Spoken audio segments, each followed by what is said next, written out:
வணக்கம் மாணவர்களே! இன்னைக்கு நாம 10th கிளாஸ் மேத்ஸ் பார்க்குறோம். Exercise 2.10 15th sum 1 cube + 2 cube + 3 cube dot dot 50 cube minus 1 + 2 + 3 4 + 15 இன் மதிப்பு காண்கன்னு சொல்லியிருக்கோமா. இந்த ப்ராப்ளத்துக்கு நமக்கு பாருங்கம்மா, நமக்கு 1 கியூப் + 2 கியூப் + 3 கியூப் + 15 கியூப் இதுக்கு ஃபார்முலா இருக்குது பாருங்கள். முதல்ல நாம் இந்த ஃபார்முலாவை தரோவா படிச்சுக்கிடணும். ஓகேம்மா.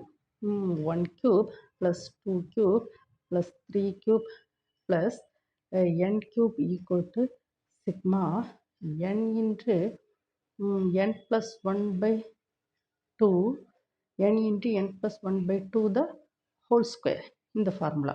அப்புறம் then 1 plus 2 plus 3 dot dot dot plus n na sigma n into n plus 1 by 2 is second formula. இப்போ இந்த ஃபார்முலாவை பாருங்க, 1 cube plus 2 cube plus 15 cube பாருங்கம்மா. 1 cube plus 2 cube plus 3 cube dot dot dot plus 15 cube. ஓகேம்மா. Then minus 1 plus 2 plus 3 plus dot dot dot 50 equal to 1 cube 2 cube 3 இது பாருங்க n இங்கே 15. அப்போ இதில் 15 சப்ஸ்டியூட் பண்ணுமா. 15 into 15 plus 1 by 2 the whole square minus 1 plus 2 plus 3n 1 plus 2 plus 3 15 15 இதில் substitute பண்ணுமா. 15 into 15 plus 1 by 2. ஓகேம்மா. இது இதில் so that is equal to 15 into 16 by 2 minus 15 into the whole square 15 into 16 by 2. Okay ma. So that is equal to 8. So 15 into 8 the whole square minus இது 8. 15 into 8. So 15 into 8 na 120. So that is 120 the whole square minus 1.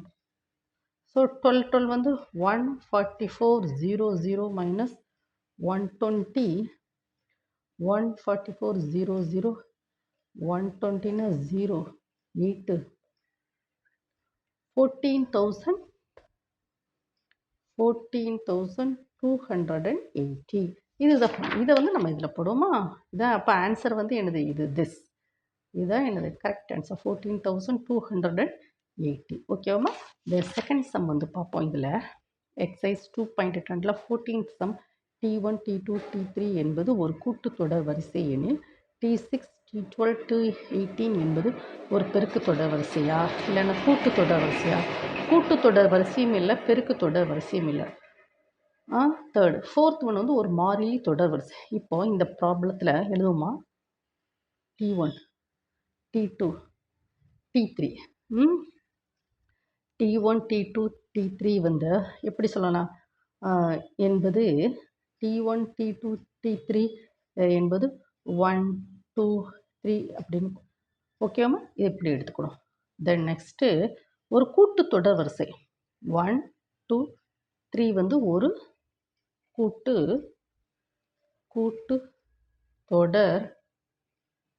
கூட்டுத்தொடர் வரிசை. கூட்டுத்தொடர் வரிசைனா என்னது. 2 minus 1 1 3 minus 2 1 பார்த்தீங்களா. இது சேமாக இருக்குது. அப்போ இது கூட்டுத்தொடர் வரிசைன்னு கொடுத்துட்டான். அப்போ இது கூட்டுத்தொடர் வரிசை தான். தென் T6 T12 T18 பாருங்கம்மா. T6 T12 T18 என்பது T6 T12 6 12 18 இது கூட்டுத்தொடர் வரிசையாக என்ன நிரூபிக்கணும். பாருங்க 6 12 18 இந்த ரெண்டுக்குள்ள பொது வித்தியாசம் என்னதுமா 6. அப்படி தானம்மா. 12 minus 6 that is 6. 18 minus 12 6. So 6. அப்போ பாருங்க இதனுடைய பொது வித்தியாசம் 6 அப்படி தானே வருது. அப்போது இது பொது வித்தியாசம் சேமாக இருந்தால், அதாவது கூட்டுத்தொடர் வரிசையில் இரண்டாவது உறுப்பு மைனஸ் பி மைனஸ் இல்லைன்னா இப்படி எப்படி சொல்லுவாங்க, இரண்டாவது உறுப்பு வந்து என்னது டி, இரண்டாவது உறுப்பு T12 மைனஸ் T6 வந்து 6 தான். பார்த்தீங்களாம்மா? அடுத்தல T18 மைனஸ் T12 வந்து 6 தான். பார்த்தீங்களா? இரண்டாவது உறுப்பு மைனஸ் முதல் உறுப்புக்கு 6. மூன்றாவது உறுப்பு மைனஸ் இரண்டாவது உறுப்பு 6. பாருங்க, பொது வித்தியாசம் வந்து சமமா இருக்கு. அப்போ இது வந்து ஒரு கூட்டுத்தொடர் வரிசை. நம்ம வந்து செக் பண்ணிக்கணும். இதுதான் என்னது கரெக்ட் ஆன்சர். கரெக்ட் ஆன்சர் வந்து ஒரு கூட்டுத்தொடர் வரிசை. இது வந்து எப்படின்னா T6, T12, T18. அதுக்கு வந்து நம்ம என்ன 6, 12, 18 போட்டுட்டு இரண்டாவது உறுப்பு மைனஸ் முதல் உறுப்பு 6, மூன்றாவது உறுப்பு மைனஸ் முதல் உறுப்பு மூன்றாவது உறுப்பு மைனஸ் இரண்டாவது உறுப்பு 18 மைனஸ் 12 6. பொது வித்தியாசம் சமமாக இருக்குது. அப்போ இது வந்து ஒரு கூட்டுத்தொடர் வரிசையாகும். ஓகேவா? வீடியோவை 1 டைம் 2 டைம் ஓட விட்டு படிங்க. ஓகேவா? Thank you student.